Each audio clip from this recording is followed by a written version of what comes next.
Okay, so we are heading to another coal mine site that's along the river, and we're having to get to it by climbing this long, steep ridge line to the top. And this is a bluff that runs parallel to the big bend in the river. And so once we get up here, it's okay, but this elevation's about 850 feet, and it's long, just drawn out. It would just flat wear you out, man. But Mr. Box, he's going way up over the top of the ridge. I'll catch up to him in a minute. But these coal mines we're going to, these were Civil War era coal mines. So we have been to several sites after a lot of research, hoping to find some of the remains of these Civil War coal mines that operated between circa 1862 to 1865 to supply coal for the blast furnaces that were in the area. And when they extracted the coal, you know, they didn't have a rail system, so they had to haul the coal in wagons by either horses or by ox cart. And the furnaces were 3 to 5 miles away, so they had to go over old plank roads, if you want to say, just to get to the furnace. So no easy task. But my hat's off to the geologists back in the day that went and found where this coal seam was. But we're getting there, so almost to the top. Okay, so we had to cross a couple of high ridge lines, come down through some ravines, but we have made our way to the river. And what we're going to be doing is following the river on up this way. And there's supposed to be a series of Civil War coal mines that were operated along this high bluff or below this bluff.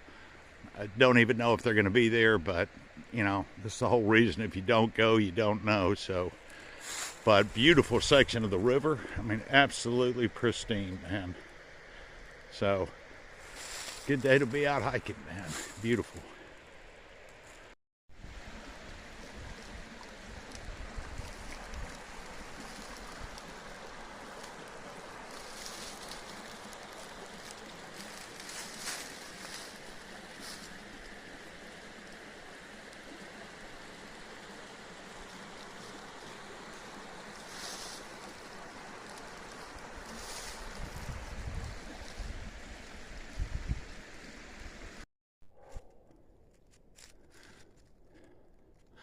All right, so we're going to parallel the river here around this bend, way over there past that far point over there.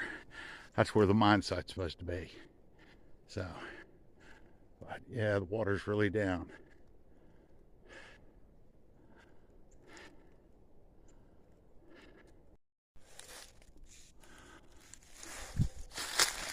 Okay, we have walked a pretty good ways coming around the bend of the river. We got the river here off to our right. And, it's been overall, man, pleasant hike. Those ridge lines were pretty brutal, but you know, no pain, no gain. So we're getting pretty close to where the mine site is. I tell you, it's just always amazes me how these geologists and miners, engineers found these coal mine seams. I mean, we're in the wilderness right now, man, but back then, I mean, this really was the true wilderness. To come out here and do this, you have to have horseback, mule train, because you can be out here for weeks researching the coal seams, the geology aspect of it. So anyway, hopefully we're getting there.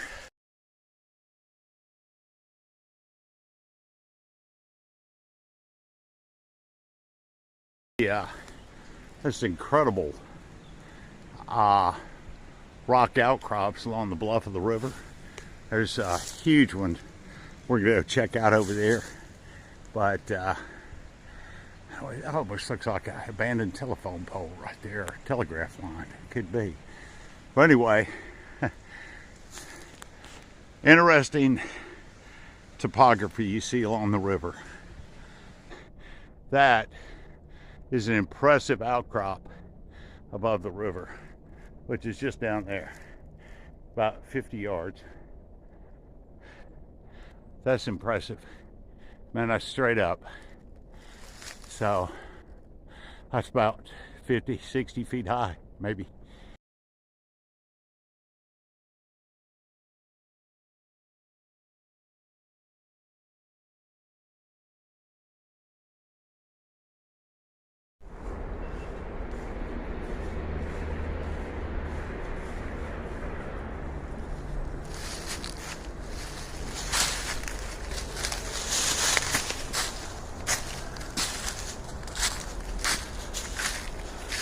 There's supposed to be a series of, I think, 6 or 7 of these coal drift mines. And we're getting pretty close to the site.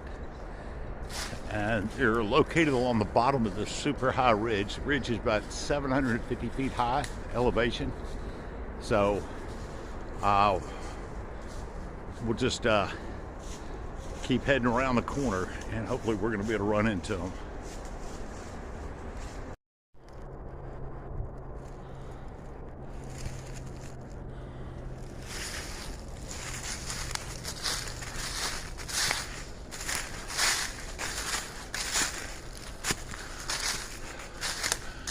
Okay, we should be coming into them. They should be right up here, right there, and should spread out along here. Right here, you got the coal tailings piles, and you had a tramway line that went this way, the remains of it. So we'll see about getting up here and see what we can find. There's supposed to be about 5 or 6, and another one's supposed to be around the corner according to the old maps. So we'll see what it looks like when we get up there. Definitely had to do some hiking to get here. Through the woods.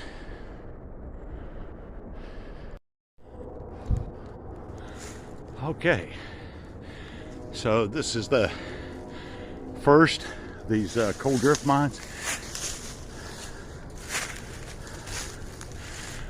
Could be an opening up top there, but seeing as how a little bit higher up on the elevation, could be that maybe 1 or 2 are open. Just have no idea.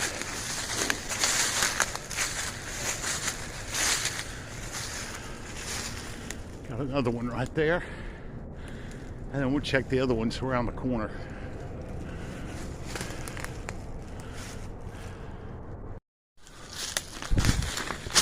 Okay, those first 2 were closed. I have a feeling that every one of these are going to be closed. Yep. But if you don't go, you don't know. So you got that one here. Like I said, you got a few more. And one more around the corner here. So, all right.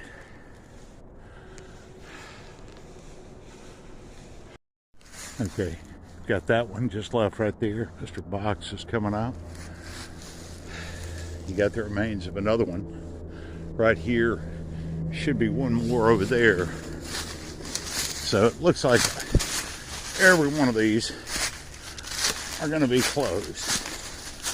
But that's nonetheless, man, it's always interesting to come out and see where these mines were. So you got the other one right down there. I'm sure that's closed too. Yeah, that would make sense. Remains of the air shaft. Yep. Yeah, that would make sense. Okay, so there's supposed to be one more around the corner here. Could be right over here, I think. We'll just see what it looks like. Okay, so this is the last one of this series And the other mines are back up there, a little bit higher up on the ridge. I think Mr. Box and I are of the same opinion. There was one slope mine operating in this area. This could definitely be a coal slope mine where the entrance was, because it's narrowed out and it's going down.